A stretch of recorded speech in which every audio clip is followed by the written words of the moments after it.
Hello and welcome to Sips and Substance, where we distill politics down to its essence. I'm Justin, and I'm here to filter out all the nonsense that you see in politics, and I think we have quite a lot of that today. So we'll Yeah, be dealing with that. and I'm Jonathan, and basically I'm going to start by saying what the hell happened, right? That's kind of where we're at this week for figuring out the nonsense. Like, what happened? Where do we go from here? Yeah. So for the agenda this episode, we're obviously going to talk about the election, how our predictions went, some of the trends, but we also want to look towards the future. We want to give a brief overview of what the transition is going to be like, because at the end of the day, one of the reasons why many people are upset is because of the future and that they're worried. So we want to keep an eye on that. But before we dive into these topics, I just want to say that I get it that you might want to tune out politics. You're exhausted, you're upset.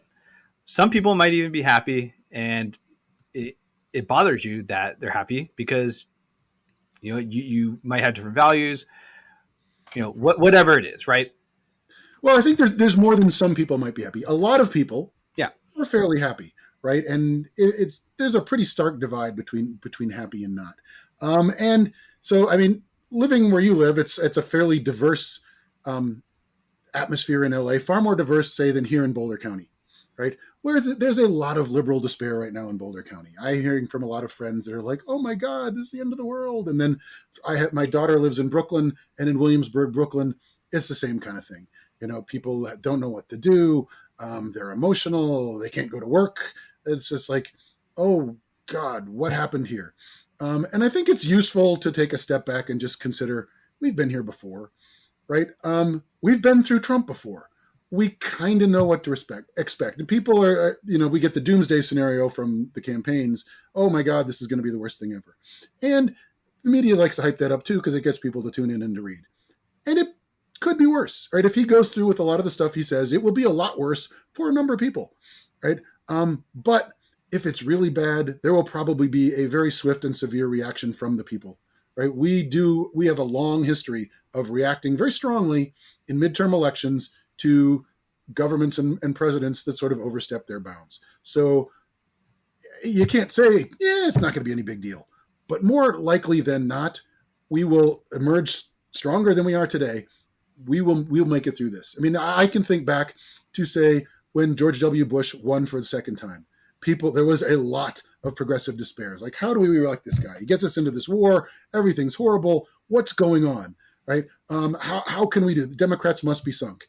And then 4 years later, we got Obama, and things changed radically in the country. But then it was the Republicans' turn to think, oh, we're sunk now. We're in a post-racial America. All these things are going to happen. The Democrats are going to kill us because demographics are destiny, and we're done until they're not. So, yes, be upset. Yes, be very skeptical of what's coming next. But don't let them off the hook by tuning everything out and throwing up your hands and putting your head in the sand to mix all kinds of cliches and metaphors in one sentence. Yeah. I mean, that's really the worst thing you can do. God forbid, we actually get some sort of like fascist government. If you tune out, it will happen 100%. I don't think we will be a fascist government. I think there are enough people, even though we disagree with them, I think there are going to be enough people who can stop something like that. But again, you always have to be ready for that sort of thing. Another thing I want to talk about is there's just going to be so much desire to blame something on this election, right? There are so many hot takes where, Harris was too far to the left. Harris was too far to the right. She was with Liz Cheney. We should have had a primary. Joe Biden should have dropped out earlier. This was inevitable due to inflation. It's happening everywhere else in the world. All of these arguments could be right. You can make a good argument that each one of those things is true. But I think it would be good to, we're obviously going to analyze this with what we know now, but I think we also are going to have to analyze this again sometime in the future when we just have a clear, sober mind and we have all the data ahead of us. Yeah, I think you're making a good point that we can't come to any firm conclusions right now. What I think we should do And I think we're going to do, and a lot of people are doing it. The people I think are doing it well are starting to come up with theories of like, hey, what could have happened here, right? And then if you have some ideas, then you can test it against data as it comes out. So the political science approach to analyzing elections. Have a theory, test it as data comes out. But one of the problems we're going to run into is, as you said, there's all kinds of ideas. They could all be true. I think this is her defeat is really what we call in political science and in other social science as well, an overdetermined event. There are a lot of things that can at least partially explain why she lost. I don't think anybody's going to come up with, this is the one reason why she lost. I don't think that's out there.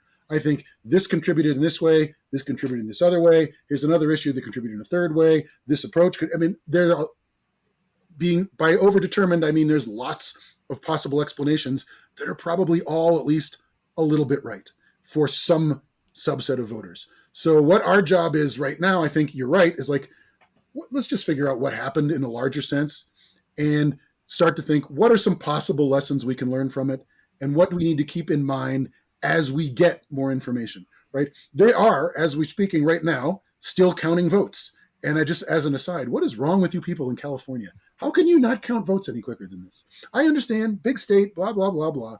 But count your votes quicker. Figure out a better system. I don't even know what. But in any case, right, that just kind of proves what we've been saying. You can't come to final conclusions when they're still counting. So let's think about some ideas. Let's think about some reactions. But let's be open to, not figuring out the final verdict right now because we don't even know that verdict yet in the races. Right. We know who the next president is going to be, but we don't know how many senators the GOP is going to have. And we don't even know who could still be in office. And exactly. that should make all of us a little bit concerned. And we don't know who's going to win the House. It's likely going to be the Republicans, but we don't know what the margin is going to be like.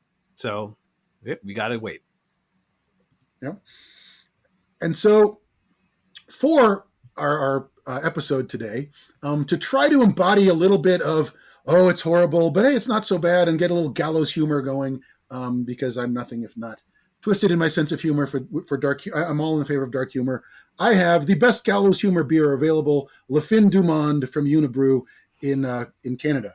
And for those of you that don't speak French, it means the end of the world, right? I don't think, well, I know they did not make this specifically with the election in mind, but it works really well. It's actually a really good beer. It's a Belgian triple. It's some of the best Belgian-style beer in the, I guess, Western Hemisphere, in North America anyway, outside of Belgium. They make some really good stuff. This is, as I said, a Belgian triple. It's got some really full flavors in it. It's a malt-heavy beer, so it's not bitter. It's not like a hoppy IPA. It's very malt-heavy. It's very warm. Perfect for this time of year. Perfect if you're trying to drink away your sorrows from a bad election loss. One really weird thing about this beer is I grew up in Ohio, and we had hard water in Ohio that tasted very much of iron, especially when our water softener was at the end of the cycle. We need to put more salt in it. Fun fact, I guess. But this beer, brewed with the water back east, the first sip of it to me every time tastes like I'm licking an iron bar, and it's horrible. But once my mouth, I guess, gets used to, hey, this is the hard water stuff we used to drink, then it tastes great. So if you get this beer and you decide the first sip is awful, keep drinking, because then it's actually a really good beer.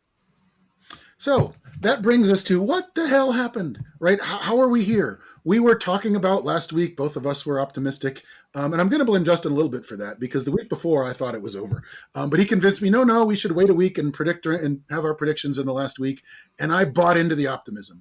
And we'll get into what specific acts of the parts of the optimism we brought into a little bit later. But it was the outcome is obviously radically different from what we expected, and kind of what we were kind of told to expect by the media and the polls. Everybody's like, oh, it's going to be really close. We're not going to know for days. And I think that the campaigns were genuinely surprised. What we're hearing out of the Trump campaign is they didn't think they were going to know right away. They didn't have Trump on hand to give a speech. They had to bring him in at like 2 a.m. to say that he won, because nobody was expecting this. And questions for me, right? And I'm guessing from everybody I'm talking to is, what, how did this happen? Right. And I think if we talk about it at a high level, I think it kind of comes down to, and to me, this is like most elections, it's sort of a feel versus facts election, right? I think the majority of voters decided they liked Trump's personality and he connected with them, whereas they didn't feel that Kamala Harris did in enough ways. And I think it's that simple, right? And I think that colored people's views of just about everything, right? People talk about, oh, if Harris had this policy, if she made her policies better known, if this, that, and the other. But I don't think she ever broke through. Trump seems to be the guy that fits my worldview better, right? And there's some really good examples of this out there. I believe it was The Guardian, and I think we have a link to it in our show notes. They conducted, or at least reported on, a generic policy poll where they gave people, I think it's like 12 different economic policies, not labeled by whose they were. And Harris's were far more popular than Trump's, right? But voters never got that far. They're like, I think Donald Trump will be able to handle the economy better. I don't trust Kamala Harris to do it, right? And again, if you looked into the policies, right, you'd think, these policies Trump has, they're not going to work for me. I don't see how it makes life better for me. But they never got that far. They just felt that Trump was going to be better for them, and they felt that Harris would be worse. Right. I mean, I think the big thing is that the Biden administration is inevitably tied to the inflation that happened. Some of it is his fault, right? Sure. But not all of it is. But he was the one in charge. And that was clearly the number one issue, or the economy was, but inflation's a pretty good indicator of that. And despite what all the economic data said, at the end of the day, people felt that the economy wasn't good. So right. I think that's a really important point you just made, right? Because as you said, some of this inflation was directly in reaction to some of Biden's policies. But if you look at the way we emerged from COVID compared to the way every other developed country emerged from COVID, our economy performed great as a large picture, right? But as you're saying, you can tell people the economy is actually really good, and here's why. But if you don't feel it's good for you, that doesn't help a whole lot. I liken it to kind of like the reaction to NAFTA and free trade agreements, that it's undeniably good for the government, the economy as a whole to have free trade. It just makes everything more efficient, and it's great for the economy as a whole. But there are losers when we switch to a more global trade environment, kind of like, for example, the blue collar workers who are screwed by industrial jobs moving overseas, and mention this intentionally because it's not a surprise to see the same thing when it happens economically speaking now, because these same people are still suffering. These are the people that tend to get left out when the economy is really good, but some people are suffering. Well, these people who are suffering don't care that, hey, on the larger macroeconomic trends, things are great. Things are still more expensive, and they don't feel like the Democrats are making progress for them. Right. I think that's true. But one thing I do want to push back on, you said something along the lines of, no one could have predicted that this happened, right? Something. Well, I don't think I meant that. I mean, because you did predict it last week. I'm thinking that's true. I'm talking about sort of when you're watching the election, it comes across as a shock, right? As much as we know, and we'll talk about our predictions last week, as much as we know that these other things could happen, to see it play out in real time is just like, wow, what happened here? And I think you're right to call me out on that, because that's not really what I meant to say. I meant to say something like, I didn't expect this to happen. I know it could, but I'm still shocked that it did. Right. Yeah, that's fair. And so I think, that's a good time. You mentioned our predictions last week, and I think it's useful to talk about that. It's like we're sitting here, we're telling you, hey, our predictions are worth listening to, because obviously we're putting out these podcasts, so we're saying we think we have something to say. But both of us thought Harris would win. So what kind of went wrong with that? And I think, like, for my own predictions, right, I'm going to say that, give myself credit in a way, because I didn't think it was going to be 270 to 268. I thought that there was going to be some sort of systemic error. I didn't believe it was just going to be random noise in the air.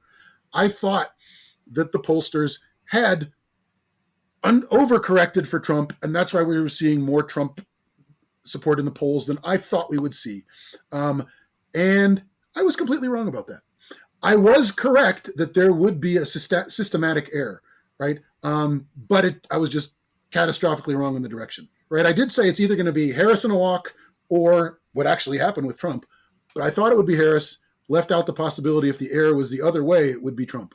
I don't take a whole lot of solace in knowing, hey, it's either going to be one of these two peaks, but not in the middle. But that is what happened.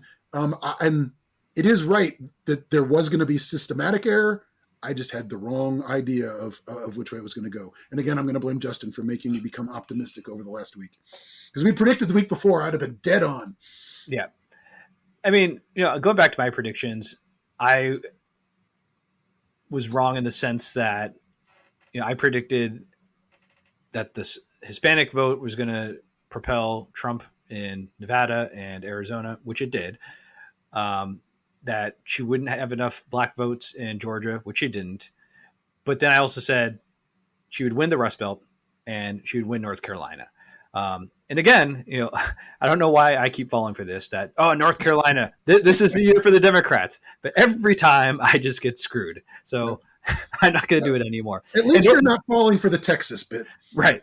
But yeah, I mean, North Carolina performed worse than Georgia from Harris's perspective, which I was actually surprised by. I mean, look, we're talking about a 1 point difference, but still, I just thought that it'd be, maybe Georgia, Trump +3, and, obviously Harris plus a tiny bit, but yeah, I was off there. And then, I had the expectation that, you know what, there are going to be enough suburban folks who just say, you know what, yeah, I'm done with Trump, and that should be fine in the Rust Belt. And I was definitely wrong there. I think, all throughout the country, Trump just did so much better in the rural areas than anyone could have imagined. Well, he did better across almost every demographic, right? Pick a demographic, unless it's college-educated white women, he did worse, right? It's just, or he did better than before, and she did worse. We didn't anticipate that, and I don't think the polls reflected that. We'll get into polling more in a second. Well, I think the big polling miss, I expected that the Hispanic vote would bleed a little bit, right? We made like a medieval bloodletting joke. So we're like, okay, it's probably going to, bleed a little bit, no big deal. I would describe this as a hemorrhage. Oh, yeah. He won Hispanic males for the first time since at least 1972. That's a long time. I've been alive since then, but you aren't even close. Nope. So it's been a long time since Republicans won Hispanic males. And for that person to be Trump, on the face of it, is kind of mind-boggling. You really have to dig in to kind of figure out why that happened. Yeah. And I think we can, and I think we will more and more and more as time goes on and more data comes in. But that goes a long way to explaining how he connected with people in a way that Harris just did not. Right. And so that was the first big surprise of the night, that the Hispanic towards Trump was way more than expected. Yes. The next surprise for me was Trump winning the popular vote. Oh, yeah. Yep. And I think this surprise is really, and I'm going to refer everybody, go look at the New York Times election page and go look at the shift by county. If you look at that, then you're like, oh, well, it's clear to me why Trump won, because it's got this map of the country and it's got red arrows going to the right for each county where Trump overperformed from his 2020 results, and blue arrows going to the left for each county where Harris overperformed her 2020 results. And there are not very many blue arrows.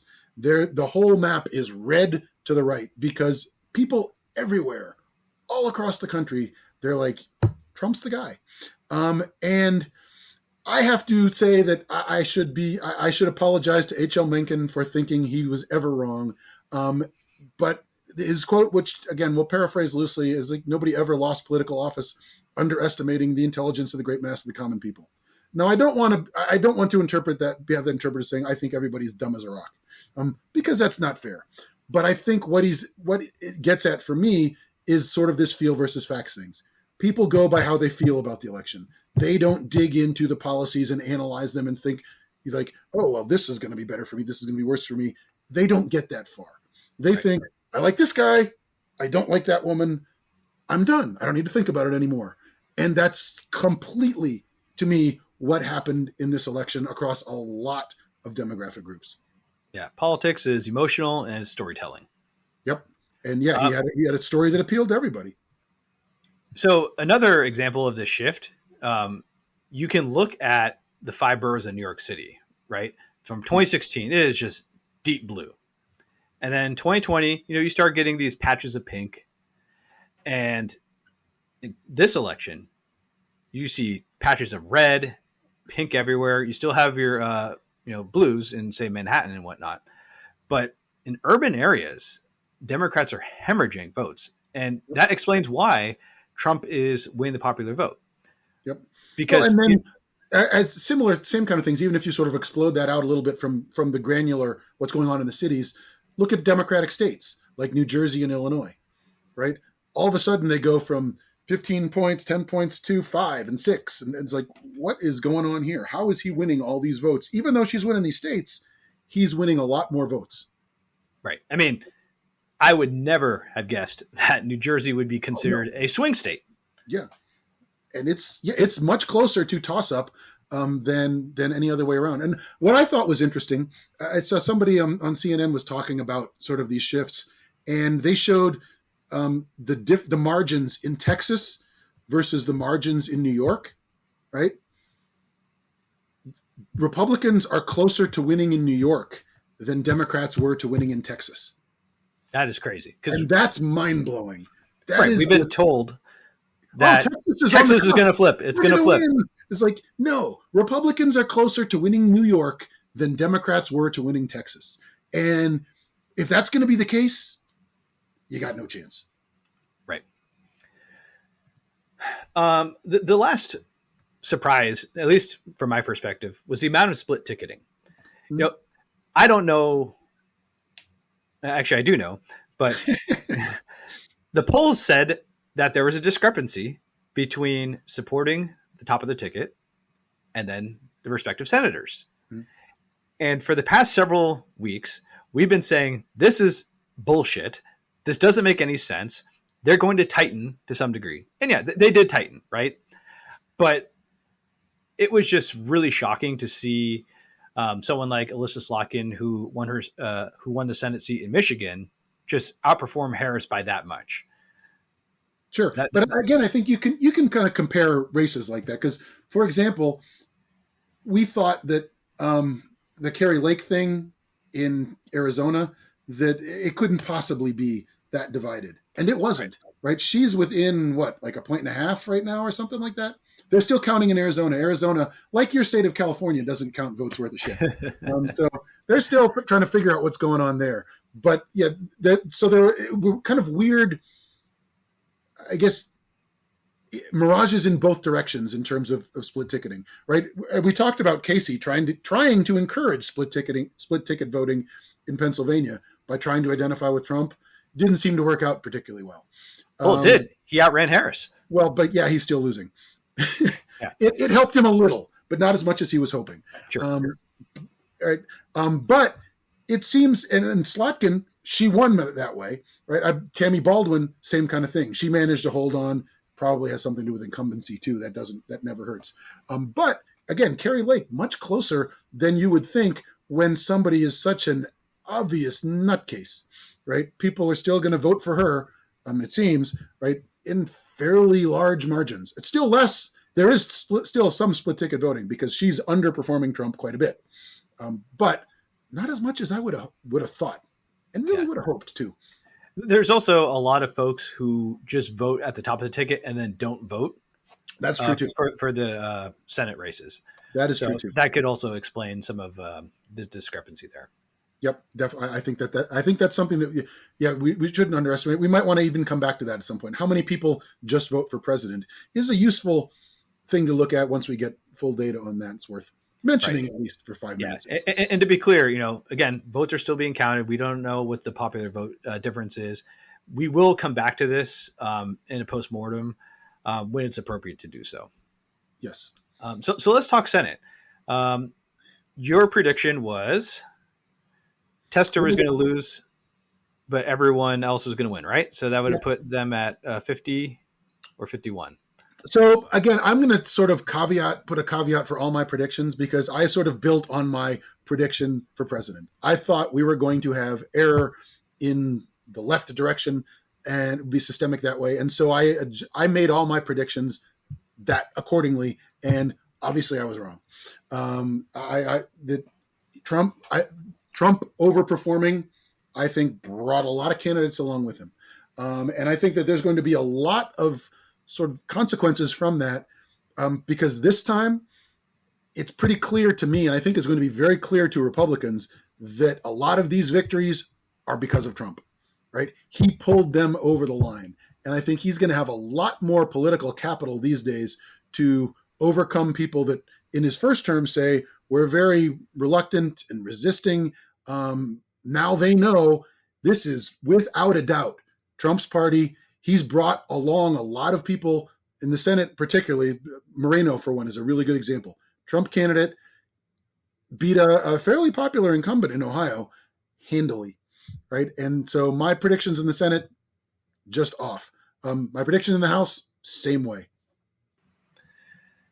Right. I think we both said about 220 for the Democrats. I mean, regardless of who wins, it's almost certainly going to be the Republicans. But, there's a off chance if things go well in California for the Democrats that they would get literally a 1-seat majority. Yeah, I think that would be a big upset. I think Decision Desk has that at like 93% that Republicans are going to win right now. Right. And that seems reasonable. Yeah. So, we said that we should look at certain races, congressional races, to see, what kind of trends we can get from them. So, in Colorado, why don't you give us an update on the? Yeah, I think, here's where I'm going to say that we did really well in picking a race that was representative of a close race. And unfortunately, the race in the country didn't follow suit, because this is about as close as you can have. Caraveo is up a little bit. And again, I'm going to have to say we're still counting votes here, but we're going to pass over that quickly because I still want to say California and Arizona are the problem. But this is a really close race. I think they're around 80% of the votes in. That county's a little slower than ours, so Boulder County can look down on the rest of the other districts. But she's up. It looks like she's going to win. It's not final yet, but it's a very neck and neck race. It was the kind of race that we were kind of expecting throughout the country, where, hey, close race, for me, close race, but polls overestimate Republicans. This is what I would kind of expect to see. Close race, Democrats pull it out because polls overestimated Republicans. We didn't see that nationwide. We are kind of seeing it in the Colorado 8 race. All right. And then California, we said to pay attention to the majority Hispanic district where Duarte is. He's up right now by about 2 points, but only 60% of the vote is in. We'll probably know in about a week or two for that one. Another race that we said that we should pay attention to is the Nebraska 2 race. The reason why we wanted to pay attention to that is because there's a discrepancy between the vote for Congress as well as the vote at the top of the ticket for Harris. So Harris easily won Nebraska 2, which is, kind of surprising because given how everything else went, you would think it'd be a lot closer, but she won that, handedly. But Don Bacon pulled it out. So that just goes to show you that, hey, this was a really good race to see the example of split ticketing, and it definitely worked. Yep. Yeah. So I think, this, while we weren't right in the top of the line thing, we did see some of the issues that are going on. We just kind of misinterpreted them for whatever reason. I got carried away in the optimism. But I think if you look at the polls, it kind of explains, at least for me, why I was just wrong. To me, and I know we're going to debate this, and I think this is going to be our main debate of the week. I think the polls are wrong again in a systematic way that was not helpful to try to understand the election. And I know, Justin, you think that the polls are right enough that we shouldn't make a big deal about it. Why don't we start there? Why you think the polls were pretty accurate in your mind? Right.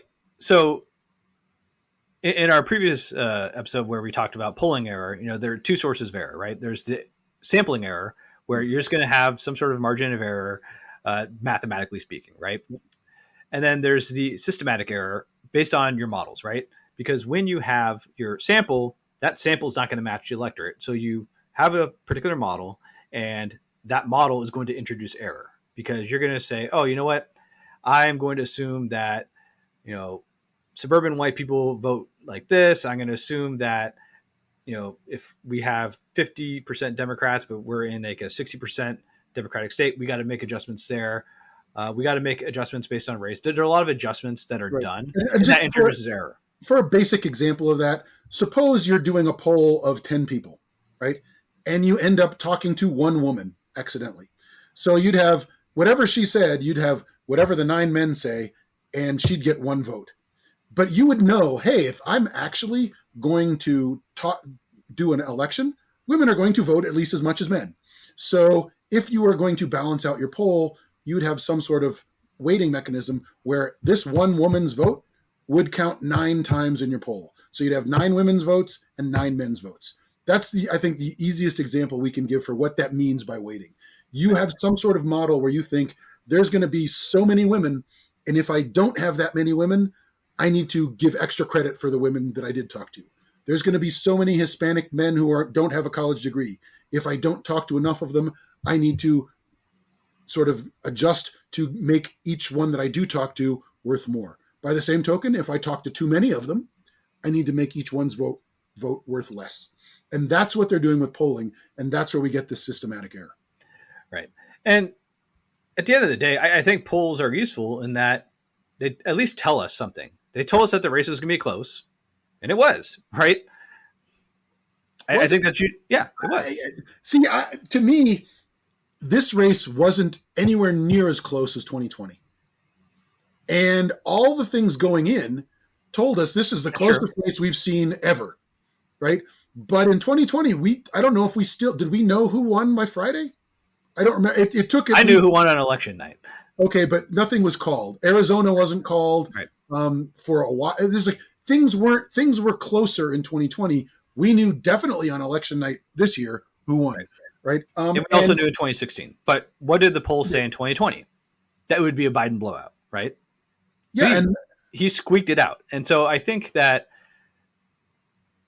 a lot of people are going to forgive the polling error in 2020 because the outcome was correct, right? Sure, but it doesn't make it any less real, right? And I mean, we've talked about the poll that said Biden's up, 10, 12 points in Wisconsin? That didn't work out quite so well. No, it didn't. So to me, it's still really useful, right? Mm-hmm. I would rather, and a great example of this is Obama in 2012, right? Okay. They said that the race was a lot closer than it actually was. Mm. But again, no one cared because it was the outcome was the same. And I think that, yes, we try to use polls to predict outcome, but what we should interpret from the polls is the outcome is really difficult to determine. It could go either way. Mm. And I think you could have come up with a story in this particular election like, oh, you know what? If Hispanics didn't bleed so much support, Harris could have pulled off. Or if, Black people in Philadelphia turned out a little bit, she could have won Pennsylvania, right? Mm-hmm. We're talking about tiny shifts in the electorate, right? So here's my question to you, and then I think it'll lead into my interpretation. Yeah. If you knew the day before the election that Harris was only up 5 points in New Jersey, what would you think? Oh, I would personally, I would say, there's no way.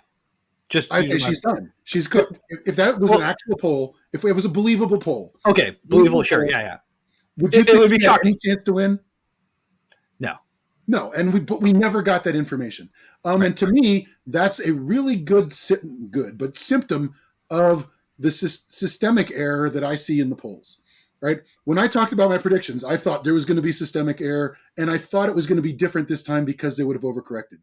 But as it turns out, for the last 3 cycles, whenever Trump is involved, they do not do a good job of figuring out what's going on with Republican support. And then we can talk about, hey, you know what? They were kind of close in the swing states, except every single one, the error they had was not estimating Republicans enough, right? If we're going to see just noise error and sampling error, you'd think, oh, you know what? They overestimate Republicans in some states, but underestimate Republicans in others. You'd see a split in this. Michigan actually turned out to be Harris +3. You'd see Pennsylvania, it turned out to be Trump +2. But we don't see that. We see every swing state. And I think every state in the nation, I'm not sure about, say, Hawaii, but just about every state in the nation if there's any reliable polling, it shows that they underestimated Republican support. Right? So to me, you can look at something like the national poll and the national poll of popular vote, and you can see, well, they favored Harris by a point and a half. And if Trump wins by a point and a half, that's within the margin of error. Okay. But if you then start breaking it down by state, if they're wrong every time in the same direction, to me, that's like flipping a coin each time and heads comes up each time, right? If you'd get it, have that in the 7 swing states, right? That's what 1 in 128. I think 2 to the 7th is 128. Right, but you can't do that math, right? Because they're correlated. It's random noise. They should cancel each other out. Yes, that is true. That part is true. They shouldn't all go this way, and they shouldn't all go this way in 3 straight elections, right? If they can't figure it out, and there are explanations, right? Oh, well, the electorate's changed, things have happened so much, but they've got no idea, apparently, how to judge Trump support. And that, to me, shows a real problem with the polling. And I think it gets worse if you go down to individual voter preference polling, right? We talked about, and I can't remember if we talked about it on the air, if we just talked about it off the air, that the last poll that I think both of us saw had Harris within 4 points of Trump in terms of who handles the economy better, right? Dead wrong. That's a miss by 30 points, right? That's a huge miss. Somehow somebody did and it was, I can't remember who it was, but it was a reputable organization that was saying, you know what? Harris has closed the gap on the economy. It's basically a wash. And it couldn't have been farther from the truth, right? Something is happening out there where the major pollsters just are unequipped to get a good measure of Republican enthusiasm, support, whatever it is. Something's not happening right. I mean, I would definitely push back on that because, yes, it has been directionally wrong 3 elections in a row, but the variance has definitely shifted in the correct direction, right? So in 2020, the polls were way off, right? Mm-hmm.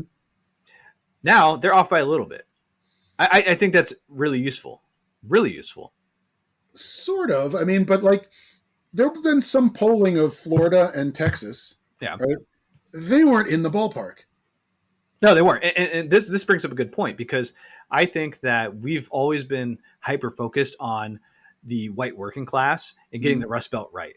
Mm-hmm. Because in 2020, that's when it was disastrous, right? You know, we saw the Washington Post poll that said, oh, Biden's going to win by 17 points. But the polling average was like Wisconsin plus 10 for Biden. It was something ridiculous like that. But he barely won that state. So that's a huge polling error in Wisconsin. That polling error is way less now, which is a good thing. I mean, so I do think they've made the correct.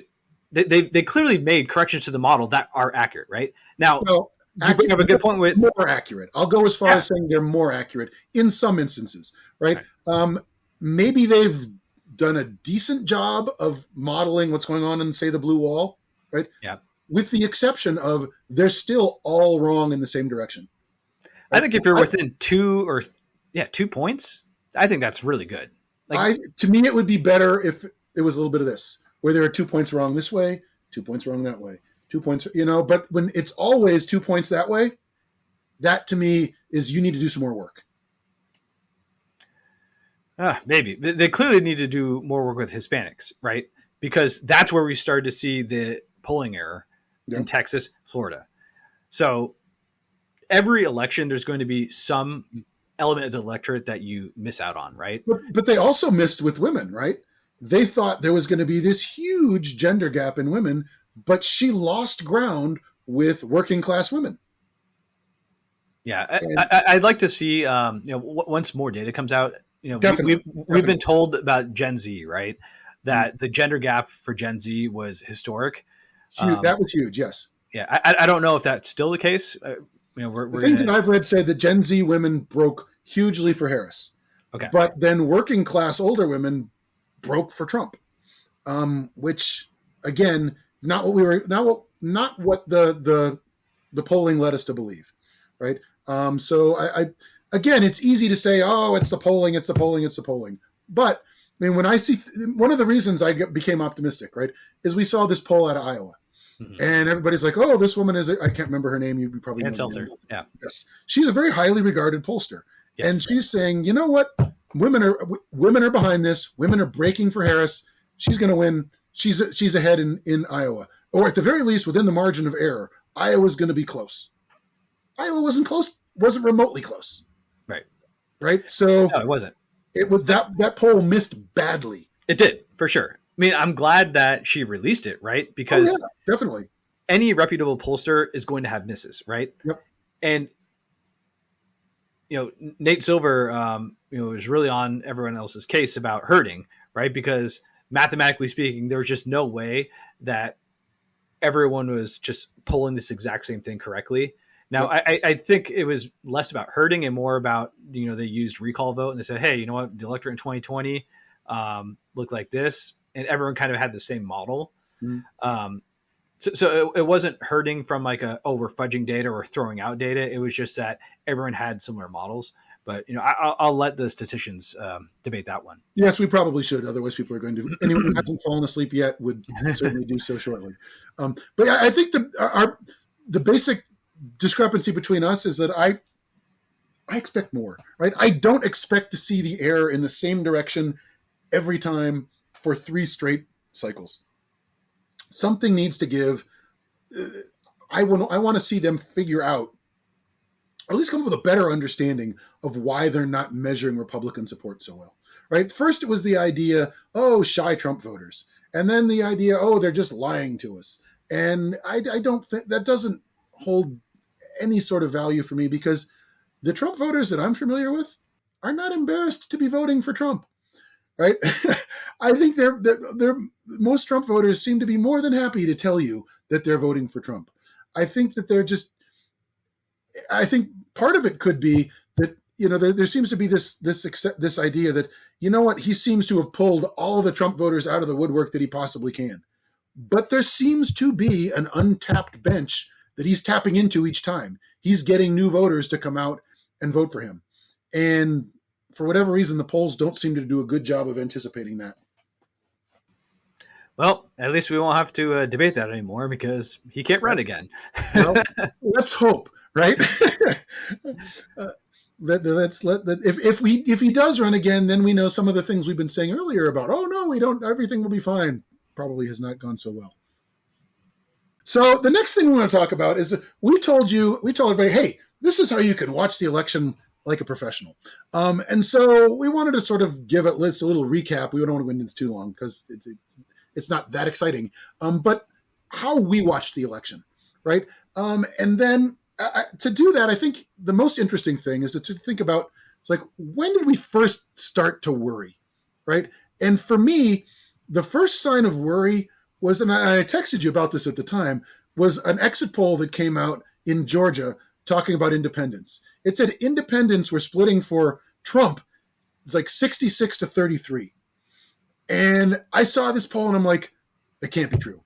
Can't possibly be true. And if it's true, I don't even want to think about it, because there's no possible way she can win if independents are splitting 66 to 33. And that was really early in the night. And I'm just like, oh, that's a really bad sign. What was your first sign of trouble? Yeah, for me, it was that county in Northern Virginia. Was it Loudoun or something like that? So, yeah, I think. Yeah. So, we all know that Virginia became a blue state because you have so many folks who work in Washington, D.C. Yep. They live in the Beltway area. I lived there for a while. I lived in Arlington. Right. And so it's been really blue. And when I saw it, the margin was just not where it needed to be. I was just like, ooh, that's interesting. But, I kind of was like, Glenn Youngkin, Virginia's kind of, moved a little bit. We'll wait to see some more data. But that was kind of just like, not a good sign. Yep. And actually, that was my first really big concern. When I started seeing numbers come out of Virginia, right, then I believe Biden won by what, like 15%, 15 points or something like that in 2020. And then when we're starting seeing this close data, Trump was ahead for a while in Virginia. Right. And that's when I was like, oh, I don't think this is going to end well. This is not the kind of results that we need to see. If she's not making hay in Virginia, right? It's gonna be a problem. Yeah. So for me, again, it goes back to the Hispanic vote. Um, I knew in the back of my mind that we should pay less attention to Florida because it's shifted dramatically to the right. I did say that we should. Florida traditionally, the Cuban Right. population traditionally votes really Republican. Yeah, and so I said, all right, Osceola County, heavily Hispanic, lots of Puerto Ricans, just south of Orlando. Pay attention to that. So I figured any Hispanic slippage, it would just be Florida only. But then, I looked at some of the Twitter people who follow Texas. Our good friend, Fat Ugly Rat. Yeah, I think you just like saying "fat ugly rat." I think that. But he had a tweet that said, "This is like 9/11 for Texas Dems," and he showed a map of the Dallas-Fort Worth area, which you would expect to be, fairly blue, due to the suburban trends, and it absolutely wasn't. Yeah, you texted me that image. I'm like, uh-oh. and that's when I was just like, oh dear, this is really bad. And then you just started seeing more data, especially in like the Rio Grande Valley, and it was just a fucking bloodbath. Yeah. So when did you know it was over? I don't think there was like any moment. It was almost like I was like in like a vat of acid, just slowly disintegrating. You were the frog in the hot water. Yeah, but you just would look at the swing states because that's pretty early on in the night. You were just like, okay, she's not going to win Arizona. She's not going to win Nevada. She's not going to win Georgia or North Carolina. The last hope, the Hail Mary, is going to be, the Rust Belt. If she wins Wisconsin, Michigan, Pennsylvania, then she wins the election. So, I'm just like looking at like, Steve Kornacki, going through each of these counties and just saying, you know what, here's Biden. Harris is just a point off in this suburban area. Look at this exurban or rural area. Trump's winning it by like 3 points more. And I was just like, you know what, it's just not working out. So that was it for me. Yeah, and for me, it was Pennsylvania as well. I was watching John King on CNN. I'm older, so I watched the more.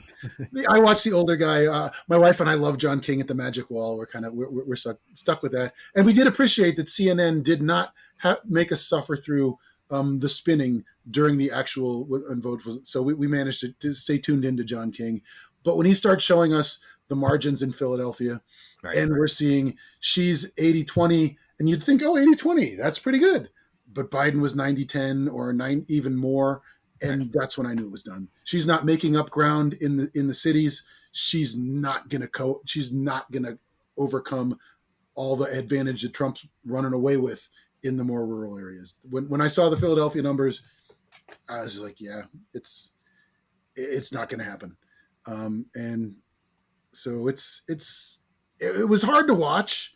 But like you said, you know what? Like we both said, we've been in this spot before, right? There's going to be some sort of swing back the other way at some point, right? Don't tune out, right? Use this as, you know what? Now is the time. We are the loyal opposition now. And we're probably going to be the loyal opposition in all three aspects of the government. So pay attention, figure out what you can do to where it is that you want to make noise, and make noise accordingly. Tell your representative, tell your senator, pay attention going forward, because the country isn't going, despite what people are saying is like, oh, we don't have a country anymore. Let's assume that that's Trumpian hyperbole, and as rational people, we'll go the other direction. Right. Inevitably, everyone's going to overplay their hand. Every election, they say, this is a mandate. All right. So I think we've talked enough about what happened in the election, and now we need to look towards the future. So what we want to talk about is the presidential transition and what that's just going to look like.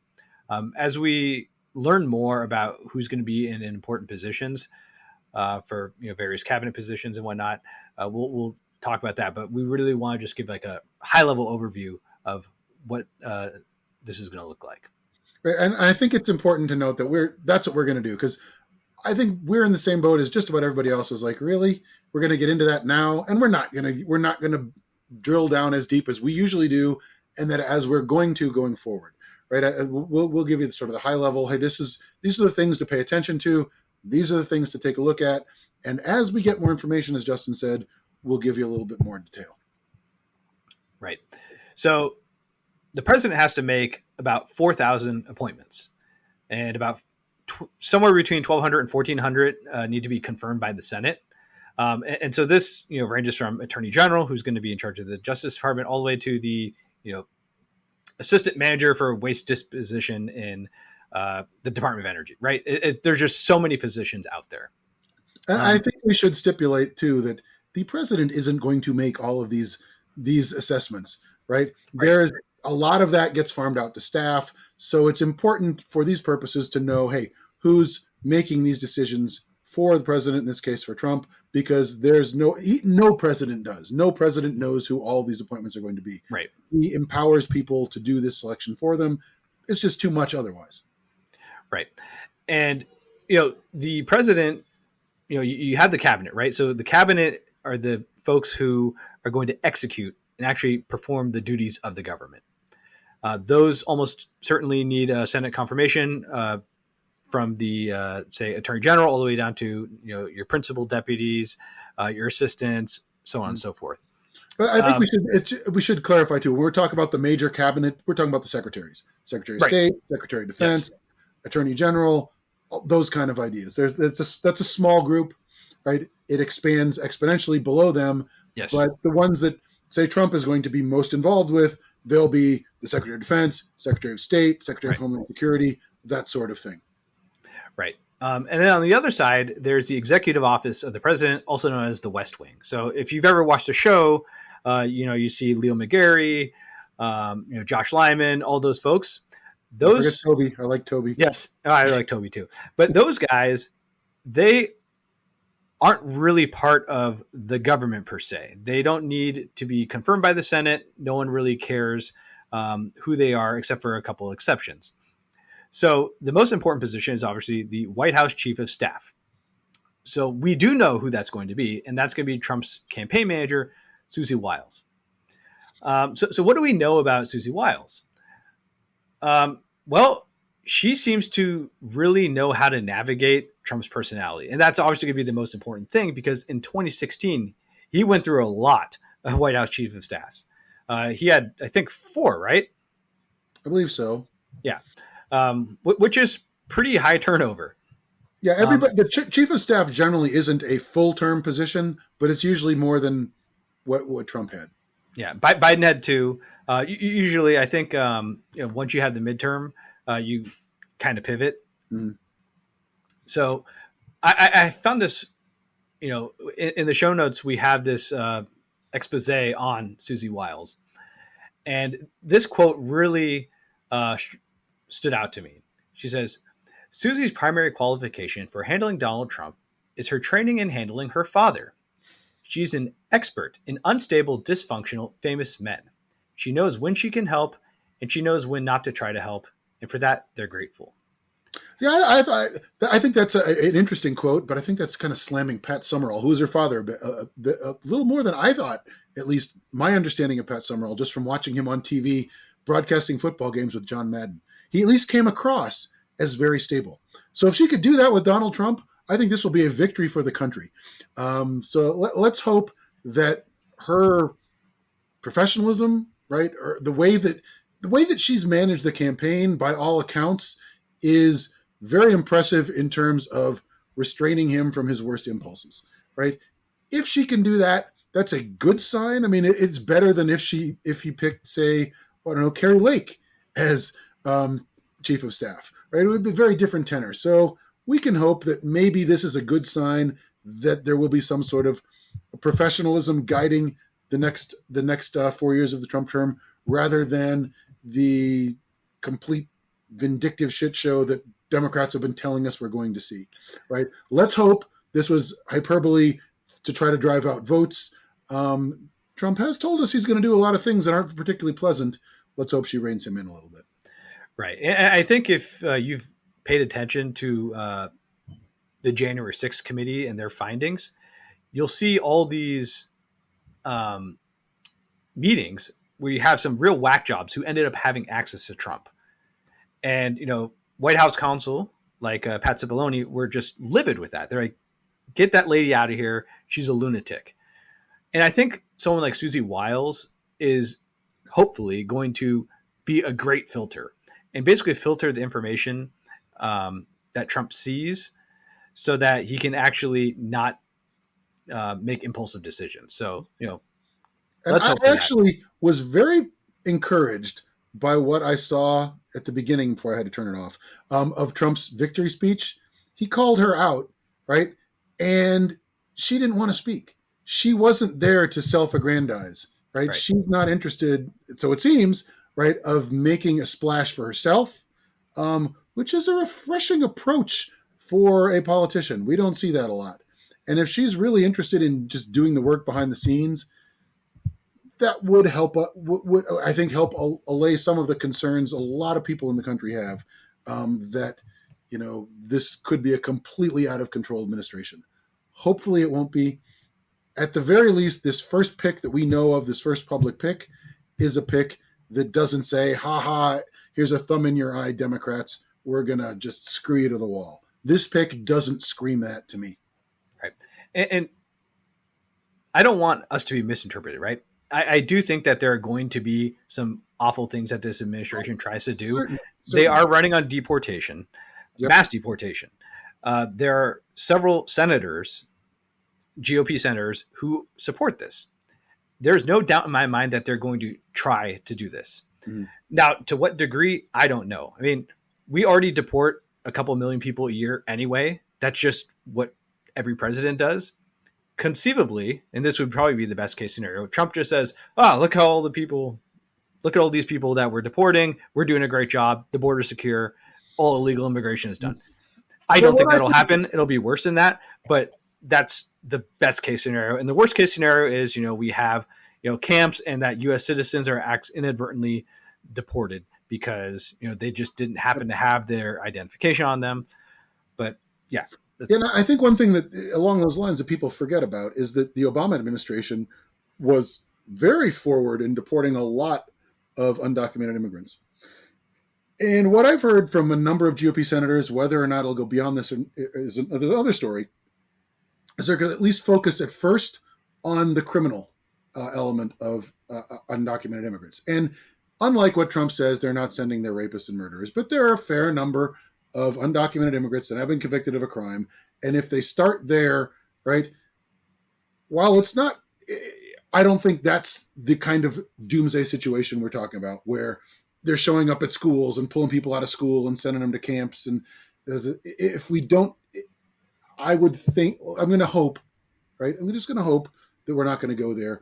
And the appointment of the chief of staff, at least to me, is an indication where maybe they're going to try to be a little less extreme and a little more serious. Let's just hope that anyway. Yeah. Well, regardless, we're going to be paying close attention to the transition, and based on who is appointed, we will tell you how to interpret that. We are not shy in voicing our opinions, so we will call out the ones that we think are beyond the pale. Right. And one thing I want to talk about are pressure points, right? The GOP is looking like it's going to have 53 seats in the Senate. And so we named, the senators who can be pressured to make sure that there are no just truly horrible picks, right? Now, if Marco Rubio, who's in the running for Secretary of State, you might not like his policies, but he's a fine pick. You just shouldn't really fight that. Now, if he tries to appoint, say, Ken Paxton to be Attorney General, I think that's when you can be like, whoa, you know what? Let's start pressuring some of these senators like Lisa Murkowski, right? And just for our audience, why would you oppose Ken Paxton? So he is the Attorney General of Texas, and he, I think, he's corrupt as well as he got impeached, right? He did, but they let him off the hook because of politics. He clearly did what he was accused of doing, in my mind. Again, we'll have to say allegedly, just to protect ourselves from future lawsuits if anybody actually pays attention to what we say. But it seems to me like he was acquitted for political reasons. But I think we've had this discussion ourselves between us in terms of sort of political pressure. I'm less sanguine of the chances to oppose anything Trump says. I think the best chance we have of him avoiding radical choices is if they decide internally that this is too much. Sure. I think if anything comes out, it's like Trump is for this person. I have no confidence that a Republican Senate is going to say, well, Trump's for this, but I'm opposed, because that's a little bit too far. I really think the political environment right now is such that Trump's going to get anything that he wants. I don't see people standing up to Trump. I mean, there's like three, maybe like Susan Collins of Maine, Murkowski of Alaska, and maybe Mitch McConnell that might stand up to certain things. But I think if it gets far enough to say, this is my pick, I don't think they're going to stand up to him. I think the real pressure is going to come behind the scenes at this point from people like the chief of staff who are going to say, this is a little too far. We might get people mad here where we don't need to. Let's keep people at least somewhat, some sort of semblance of people aren't going to be really upset if we do what we do. But if it gets to, hey, this is my pick, I don't think that there's going to be any way to stop it. Sure. I think maybe like once it becomes public, but I think some of these senators like on background, right? Some of these people in the transition team might go to Bill Cassidy. Right. I agree. I think that's what kind of I'm getting at. The behind the scenes discussion, that's the hope where they'll say, you know what, this person, Robert F. Kennedy, maybe not, maybe somebody else. Hopefully we get there rather than. Yeah. And we should briefly talk about, RFK and Elon Musk. Do we have to? We do, because I think people are concerned about it. I mentioned that there's the West Wing, which are just kind of like the advisors. And then you have, people who work in the government, who work within the various agencies. I do not think that RFK or Elon Musk are going to be able to be confirmed by the Senate. I don't think Musk has any interest in that, actually. Right. I agree with that. And I just don't think that's going to be working in any sort of agency. Now, Will there be a special office in the West Wing? Certainly possible, right? Trump could appoint RFK to be, a health advisor, a national special office or something like that. Yeah, exactly. And there's been talk about that. And then, you could create a office of efficiency that Elon Musk can, pretend to, do stuff there. That's certainly a possibility. They're both going to have more influence than they should. Sure. Right? It's like if I don't know if if everybody's paying attention, but Trump put Elon Musk on the phone with Zelensky yesterday. That's not something I'm interested in seeing. Right? I'm not of the cult of Elon Musk where he walks on water for me. But I do think you're right. He's not going to be Secretary of State or anything of the sort. But they are going to have influence. And yeah, for sure. So it's something we'll just need to pay attention to just to see what kind of happens. All right. So in summary, you have your West Wing, which is going to be the president's advisors. They don't need to be confirmed by the Senate or anyone really. And they're going to give the president advice. They're going to have his ear. And Susie Wiles is going to be in charge of all of that. And then, as we learn more about the transition, we're going to go into the various government agencies like the State Department, Treasury Department, things like that. Yes, so we'll have plenty of that to enthrall you or bore you with, as the case may be, as we go forward. But yeah, we're just at the beginning, right? We have a little bit of time to sort of process, figure out, hey, what the hell happened? And then we're going to keep focused on what's going on going forward. So anyways, I hope you appreciated our postmortem and, a brief look at the future. Obviously, like this podcast, subscribe, tell your friends about it, because now is the time to start paying attention to politics, even though you might not want to. Yep. All right. Well, thank you very much for tuning in, and we will see everybody next week, hopefully. All right. Take care.